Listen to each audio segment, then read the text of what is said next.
Wherever you are in the world right now, COVID passports are being discussed. In the US, big tech companies are being granted the right to develop databases, and here in the UK where I am, COVID passports are being discussed as a way of demonstrating whether or not you've had a COVID vaccine. Is it right that big tech companies and the state are given the power to determine whether or not you can enjoy everyday freedoms? Are we moving towards ID cards by stealth and further empowering massive centralised authorities that we have good reason to distrust? As more and more Americans are getting inoculated against COVID-19, the idea of so-called vaccine passports has emerged as a point of contention. Vaccine passports would be a form of ID to gain entry to certain businesses or cultural events that require patrons to be vaccinated. There's a slight distinction in the way this is being rolled out in the US versus the UK. Because we have the infrastructure in the UK, i.e. a National Health Service, this is something that can be mandated at a state level. In the US, which is a more corporatised country, you can see that this power and authority is being granted to big corporations. In both cases, it's under the auspices of a return to normal life. With no national standard, states, companies, and healthcare providers are now coming up with their own options. While overseas, many European countries and global airlines are pushing their own vaccine passports, hoping to jumpstart tourism. That's an interesting way of bypassing it being a state decision, isn't it? Like if an airline company says, we're not willing to let you on our planes unless you can prove that you've been vaccinated. The position we find ourselves in is, if you want to enjoy or participate in ordinary life, you're going to have to take new measures. And Israel already using vaccine passes, giving those vaccinated access to hotels, gyms, music venues, and even cruises. Royal Caribbean restarting vaccine-only cruises from Israel in May. I suppose one of the risks is that it creates a two-tier society, that people that have been vaccinated and can provide proof of it will have access to all manner of utilities that will be denied to people that either don't want to have a vaccine, can't afford a vaccine, are suspicious of vaccines, don't participate in life. You know, there are all sorts of other social issues that come to the forefront, economic issues, race and class issues that are all highlighted by something like a mandated passport. Not to mention the idea that we were assured that there would never be an ID card, and a COVID passport in this country is an ID card by another name. Stephanie Hare in The Guardian said, for months ministers have been telling us that there are no plans for vaccine passports while funding 8 pilot schemes to test them. Matt Hancock said, the Health Secretary, we're not a papers carrying country, yet here we are with the government reviewing plans to become just that. My personal feelings are that the institutions that have the power to carry this out have not behaved in a way that engenders trust up until now. On Under the Skin soon, we have Edward Snowden as a guest who risked his own safety and sanity and liberty to bring to the wider public the way that American government agencies behave in regard to data. We're now on the precipice of granting those very institutions, agencies and companies unprecedented abilities to control our lives and our freedoms. In the end, this issue becomes not about the pandemic, but about trust and who we grant authority to and how they may use that authority. The Cabinet Office Minister, Michael Gove, says the government is studying a green pass system used in Israel. If the plan does require legislation, the government may try to win over the rebels by promising it'll only be temporary, perhaps for no more than a year. Firstly, if it does require legislation, surely something this radical does require legislation, and assurances that it might be temporary, for me, don't feel that comforting, because I feel like that when 9/11 happened, for example, the Patriot Act was introduced in America, new government powers were granted. Typically, when governments are granted temporary powers, those powers are seldom repealed. This could be a pivotal moment in history. Often disasters and times of crisis are used to leverage further power for already powerful entities. Read Naomi Klein's shock doctrines. There's a long precedent for this technique. find a problem, provide a solution to that problem. The solution to that problem impedes freedom of ordinary people. And for me, it raises huge questions about the way that we organise power more generally, about how power is centralised. The idea of this becoming potentially a global plan that affects our abilities to travel, to interact, to communicate, to enjoy leisure activities is dizzying. It draws concerns about privacy, about discrimination, even technically, given that we don't have a national healthcare system and therefore no database. So the question is not really, can the government do it? But if they legally collect it, which they could, how do they then collect it, store it? Who has access to that information, and what do they actually do with it? So even though there's a distinction between how this is playing out in the UK and the US, you end up at the same endpoint. If you want to enjoy an ordinary life, you are going to require ID. And how that ID ultimately ends up being used is out of your hands. Once the technology exists, the problem exists. The pressure group Liberty warned that vaccine passports could create a two-tier society where unvaccinated people overlap too closely for comfort with those who are already marginalised and discriminated against. Vaccine uptake is lower in black and minority ethnic communities, often with good historical reasons to distrust authority figures.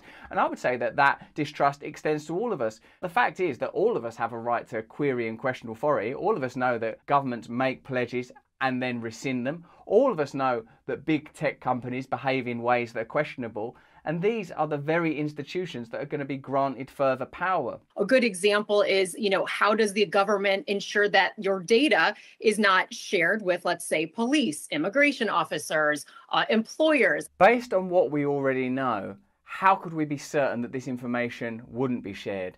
Based on what we already know, why wouldn't they share it in that way? Edward Snowden, Julian Assange, figures that exposed the government's use of presumed private data already revealed to us the way that this situation will likely roll out. How does the government avoid discriminating against the people who don't yet have access to the vaccine? Also, you could make the argument that younger Americans who are at the end of the line can't quite yet get vaccinated, and therefore they could be discriminated against. And also, what activities are you going to keep Americans from doing who are not vaccinated? That is a big one. When something suits the interests of the powerful, it's very difficult to stand in its way. We've seen how this pandemic has increased the power of big companies. That makes me query the kind of measures that are taken to remedy the conditions we found ourselves living under. From the same article, once we've built a system that links our identity to our health data and made this a condition of re-entering pubs, cinemas or concerts, or even our workplace, we could link it to other data too, public or private.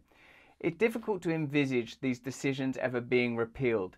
It's difficult to imagine that the companies or states that we grant this power to won't take advantage of the ability to harvest data from other areas of our lives and to make decisions about the kind of places where we work, the kind of access that we're granted to public utilities and amenities, if it's convenient to their ends to do so. Tech companies are working on digital vaccine passports that could help the U.S. track people who've received coronavirus vaccines as more businesses and services reopen nationwide. But some researchers believe that this effort could end up further dividing this already fragmented country. One of the areas of concern is that people that benefit from these measures would be big tech companies and big pharmaceutical companies. We already know they have incredible lobbying power. We already know that they are able to exist to some degree free from the intervention of the law. Congress will interview Mark Zuckerberg for a bit, but nothing will really be revealed. So wherever you are in the world, the impact is likely to be the same. And whether this is a state issue or a big tech issue, the results will be the same. Your ability to live an ordinary life will now be to a degree controlled by a powerful institution. These apps are being pushed by technology companies. This is not something that's coming from public health experts, so we should all sort of be a little suspicious. Exactly. This is something that tech giants are calling for and trying to sell public health officials on. These companies keep telling us that they have the magic bullet. Those contact tracing apps, though, they didn't work. When they told us that they could use artificial intelligence to optimize the rollout of that vaccine, it didn't work. And now we're once again being told to just trust the app to solve this pandemic. Given what we know about how culture is operating, how civilization is evolving, it's pretty easy to envisage that we might find ourselves living in a society that is deeply stratified. In fact, we already do. But measures such as this one might make already existing bifurcation more entrenchant. Our ability to control and organise our own lives, which is already under threat, which is already, in my view, a kind of piecemeal version of what personal autonomy ought be, is now reaching a kind of critical moment where we won't be able to walk it back. It's easy, I think, when listening to some of these experts and pundits to see a society that is edging towards the kind of dystopia that was previously in the realm of science fiction. What we see here in New York City and other cities around the US is a movement to expand a very different technology, a type of vaccine passport that wouldn't be used when you fly internationally, but used when you go to work, go to school, even go to the local grocery store. We don't even know if vaccine passports would help to solve our biggest problem, stopping the spread of the virus. We don't know how long immunity lasts. We don't know to what extent vaccines reduce transmission, or by how much, or whether this varies depending on which vaccine has been taken.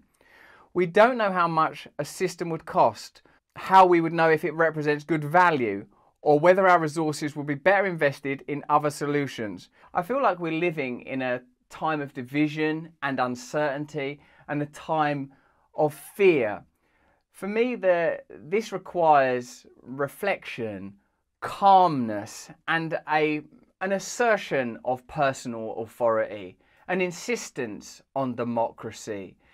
If we respond to our understandable fear at this time by granting more power to organisations and institutions that have not behaved with our best interests in mind, sometimes for centuries, certainly for decades in the cases of big tech, then we are facilitating a future that might be very difficult for us to participate in. We can't any longer say we live in free societies, freedom of choice, freedom of speech. All these cherished ideas are being exposed as symbolic as opposed to practical and applicable. We need a country, we need a world in which there is free discourse. We need a world in which people can make their own decisions. We need a world where we're free to look at the whole spectrum of medical evidence, where people can make decisions based on their own personal medical history, their own personal fears. When you mandate that, when you tie it to corporate power and state power, the risks, I think, are terrifying.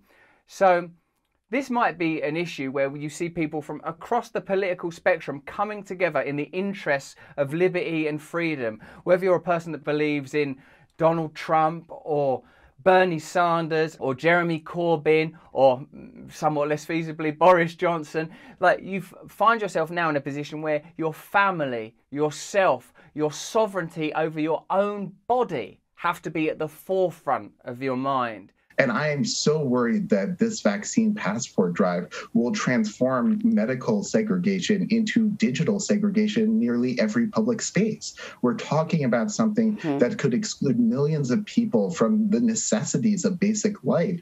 This is obviously a sensitive subject, and I have to be careful talking about it because I want this video to be seen by as many people as possible. My interest is in personal liberty, personal awakening, collective unity and social togetherness. There'll be some people that think that vaccination passports are a great idea because we want to get back to normal life. Well, I had questions about how normal life was going anyway, and one of the reasons that I felt uncertain and unsafe in what was once referred to as normal life was because of the incredible power of centralised governments and big businesses and the way they operate in tandem to reduce the personal authority and autonomy of ordinary people like you and me, wherever you fall on the economic scale, the racial scale, the gender scale, all of these other scales. Our ability and our freedom to be who we are, to live our lives freely, is surely what defines all of us, and this is what's at the heart of this issue.